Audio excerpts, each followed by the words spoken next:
Hi hello അസ്സലാമു അലൈക്കും welcome back to my channel. പുതിയൊരു വീഡിയോയിലേക്ക് എല്ലാവർക്കും സ്വാഗതം. ചെറുപയറുണ്ടോ? ചെറുപയറും ഈന്തപ്പഴവും കൊണ്ട് ഇങ്ങനെയൊന്ന് തയ്യാറാക്കി നോക്കൂ.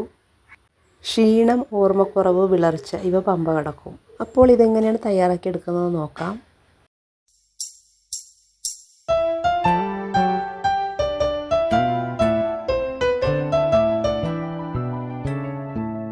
അതിനായിട്ട് ഒരു കപ്പ് പയർ നന്നായി കഴുകി വെള്ളമൊക്കെ കളഞ്ഞതിന് ശേഷം ചൂടായി കിടക്കുന്ന പാനിലിട്ട് ഒന്ന് റോസ്റ്റ് ചെയ്തെടുക്കാം. ലോ ഫ്ലെയിമിലിട്ട് നല്ലതുപോലെ ഒന്ന് വറുത്തെടുക്കണം. അപ്പോൾ നിങ്ങളെൻ്റെ വീഡിയോ കണ്ടുകൊണ്ടിരിക്കുന്ന സമയത്ത് ഇഷ്ടപ്പെടുകയാണെങ്കിൽ ലൈക്ക് ബട്ടൺ ഒന്ന് ക്ലിക്ക് ചെയ്യാൻ മറക്കരുത്. കൂടാതെ ചാനൽ സബ്സ്ക്രൈബ് ചെയ്ത് സപ്പോർട്ടും കൂടി ചെയ്തേക്കണേ. ഇപ്പോൾ ഈ പയറിൻ്റെ കളറൊന്ന് ചേഞ്ചായിട്ട് നല്ലതുപോലെ ഒന്ന് റോസ്റ്റായി കിട്ടിയിട്ടുണ്ട്. ഇത് നമുക്കിനി മാറ്റി വെക്കാം.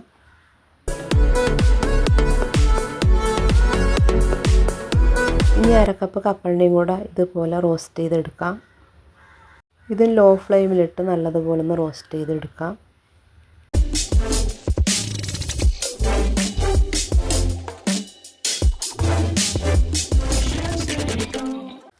കപ്പലണ്ടി ഇപ്പോൾ നല്ലതുപോലെ റോസ്റ്റായി കിട്ടിയിട്ടുണ്ട്. റോസ്റ്റ് ചെയ്തതിന് ശേഷം കപ്പലണ്ടി തൊലി കളഞ്ഞെടുത്തിട്ടുണ്ട്.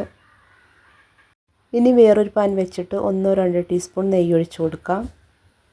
അരക്കപ്പ് തേങ്ങ ചെരുവിയതും കൂടെ ഇട്ട് ലോ ഫ്ലെയിമിലിട്ട് ഒന്ന് നന്നായിട്ടൊന്ന് റോസ്റ്റ് ചെയ്തെടുക്കാം. തേങ്ങയുടെ കളർ ചേഞ്ചായി വരുന്നത് വരെ ഒന്ന് റോസ്റ്റ് ചെയ്തെടുക്കാം. ഇതിപ്പോൾ ഒരു ഗോൾഡൻ കളറായി വന്നിട്ടുണ്ട്. ഇനി നമുക്ക് ഫ്ലെയിം ഓഫ് ചെയ്യാം.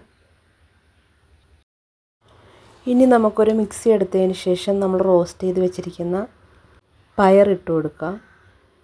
ഇതിൻ്റെ കൂടെ റോസ്റ്റ് ചെയ്ത് വെച്ചിരിക്കുന്ന കപ്പലണ്ടിയും കൂടി ഇട്ടിട്ട് തരിതരിപ്പായിട്ടൊന്ന് പൊടിച്ചെടുക്കാം.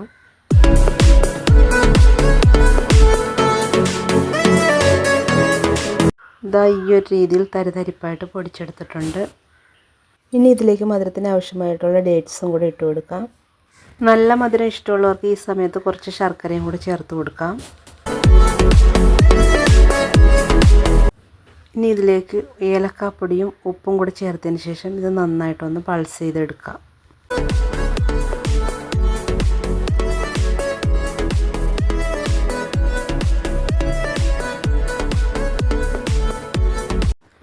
ഇതുപോലൊന്ന് പൾസ് ചെയ്തെടുത്തിട്ടുണ്ട്.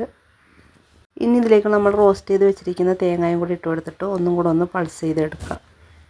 ഇതെല്ലാം ഒരുമിച്ചിട്ട് പൾസ് ചെയ്തെടുത്താലും മതി. മിക്സിക്ക് സ്പേസ് ഇല്ലാത്തതുകൊണ്ടാണ് ഞാൻ ഇങ്ങനെ ചെയ്തെടുക്കുന്നത്. ഇതൊന്നും കൂടെ ഒന്ന് പൾസ് ചെയ്തെടുത്തിട്ടുണ്ട്. ഇനി നമുക്കിതൊരു പ്ലേറ്റിലേക്ക് മാറ്റാം. ഇതിൽ നിന്ന് കുറേശ്ശെ എടുത്തിട്ട് ബോൾസാക്കി എടുക്കാം. നമ്മൾ ചേർത്ത ഡേറ്റ്സിൻ്റെ നനവ് കൊണ്ടിട്ട് ഇത് നന്നായിട്ട് ഉരുട്ടിയെടുക്കാൻ പറ്റും. ഈ ചെറുപയർ ലഡു ഏറെ രുചികരവും ആരോഗ്യത്തിന് ഗുണകരവുമാണ്.